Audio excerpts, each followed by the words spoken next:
I spend a lot of time talking about management, and I have been talking about management in two very different stages. One, from super worker to supervisor, and then once you are indeed the actual manager. However, there is a middle step between these called a pseudo manager. And a pseudo manager, the word pseudo means make-believe. It means not real. It means a counterfeit.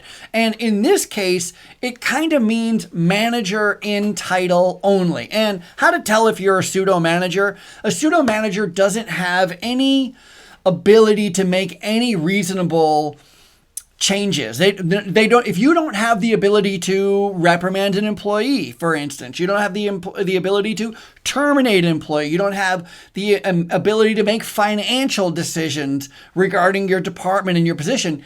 Then if you have to run everything up the chain, like everything has to go to this other person, well, then that other person is actually in charge and you are not. You may have some responsibilities, a little bit of responsibilities, but you haven't quite yet proven yourself to become the actual manager. And this is very, very common in senior care organizations. It is very common to identify that person who the super worker and help transition them and offer them a promotion into some type of a leadership supervisor position, a department head, an assistant department head, maybe a shift supervisor, but with a lot of limitations and a lot of restrictions on that individual. Like they're just simply not able to really do anything, not really able to make any decisions without going to the administrator, without going to the DON, or if you're an administrator, I know a lot of administrators who are pseudo administrators, meaning, of course, their license is on the wall, of course, they're in charge, but every decision they make has to be run by someone else.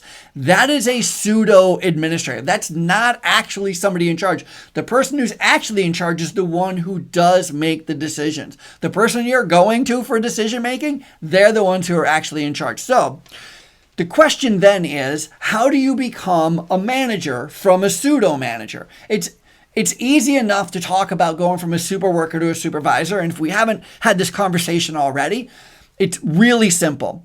Be amazing at your job. It doesn't matter what your job is.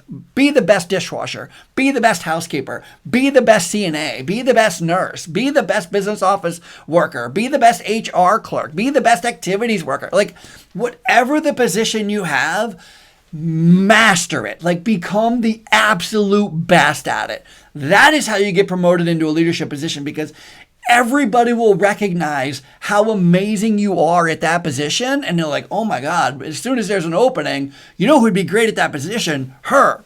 That's how you go from super worker to supervisor. However, how to go from supervisor or your first management job, and this isn't just for first managers, this is also for managers who even have a lot of experience managing, but maybe they're in a higher position, or maybe they are in a new position altogether, in a new building, a new care facility. The way you do it then is you have to prove that you understand the business you're in. And for most of us, I know certainly for me, when I first started working in senior care and when I first got promoted into a leadership position, I had no clue how the business of senior care operated. I did not know I didn't know what budgets were. I didn't know what a PPD was. I didn't understand how customers came in. I didn't understand how customers left. I didn't understand how money came in, how money left. I didn't understand the business aspect of the organization. Understanding that, finding out how they get customers, where their money comes from, where the expenses go, what you have to be cautious of, what regulations there are, how to navigate, because there's state, there's federal, there's local, there's all kinds of rules and regulations that you have to adhere to. And so oftentimes I was a housekeeper. I went from the best housekeeper in the world to being a housekeeper manager. And of course, I had zero ability. I couldn't terminate anybody. I could barely write anybody up. And everybody I did write up, and I had to pass it by someone else to see if my write-up was even going to hold water. I was kind of felt like I was in the middle here. I thought I was promoted to manager and nobody trusts me with anything. If you're finding yourself in that case, this is what you need to do. You need to do two things. One, you have to really, really, really be curious. Ask really good questions.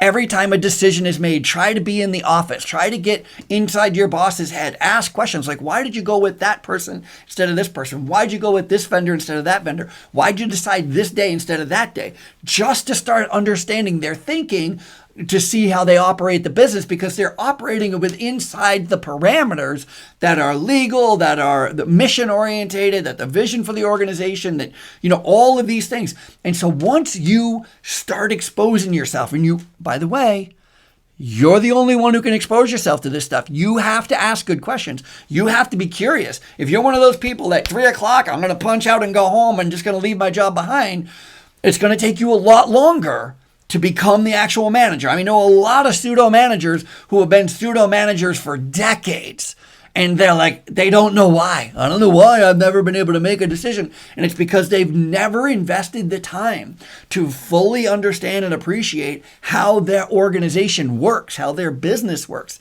So part one is, first, start doing your homework. Start asking good questions. Try to get at the seat at the table.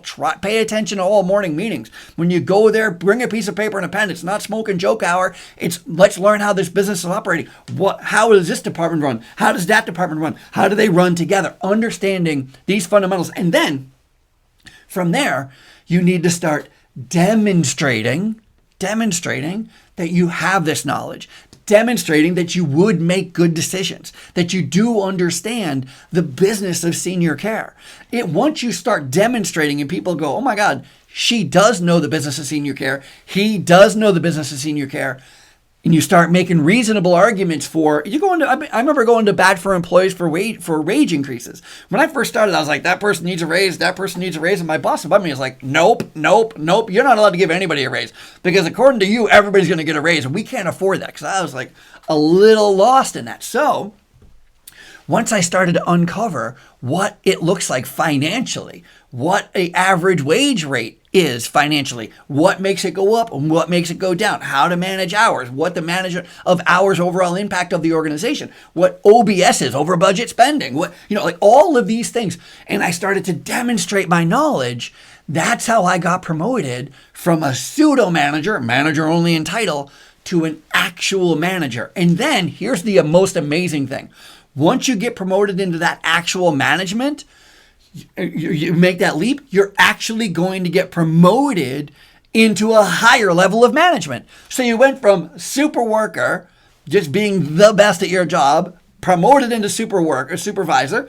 You're hanging out there. You're the pseudo leader, pseudo manager, as you learn everything you can to start demonstrating your knowledge, and then you get promoted, and all of a sudden you're in charge of other managers. And what managers are you in charge of? Pseudo managers.